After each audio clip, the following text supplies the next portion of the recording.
চাওক ৰাইজে কিছু এতিয়াৰ পৰাই এই বছৰ আৰম্ভণিৰ পৰাই ক'বলৈ বিচাৰিছে যে তেওঁলোকক বিকল্প লাগে 10 বছৰ দিলে এই 10 বছৰত ৰাইজে যথেষ্ট কষ্ট পাইছে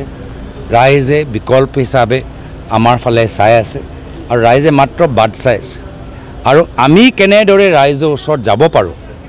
আমি কোনকেইটা বিষয় লৈ আমি ৰাইজৰ ওচৰত যাব পাৰোঁ সেই কথাখিনিহে সেইদিনা ব্লক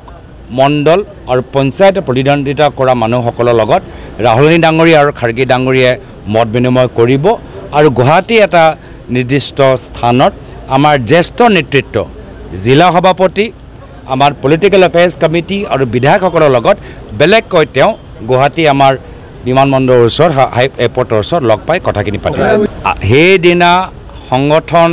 আৰু নিৰ্বাচন কেন্দ্ৰিক কংগ্ৰেছ দলৰ কি পদক্ষেপ হ'ব লাগে আমি কেনেদৰে বৰ্তমান চৰকাৰে আজি যি নিৰ্বাচনী আয়োগ যোগেদি ভোটৰ তালিকাটো খেলি মেলি কৰিবলৈ বিচাৰে আৰু এইখন চৰকাৰ পুলিচৰ ভয় দেখায় ৰাইজক যে মাজত ভয় যে সৃষ্টি কৰিবলৈ বিচাৰিছে এই চৰকাৰৰ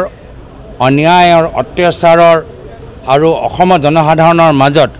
কংগ্ৰেছ দল মাজত কেনেদৰে সুৰক্ষা দিব আমি সিকিউৰিটি দিম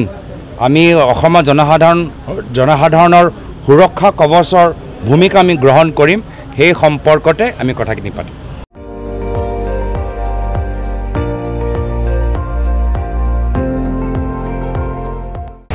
আপুনি চাই আছে ND24 সৰ্বশ্ৰেষ্ঠ নহয় সৰ্বোত্তমৰ দৌৰ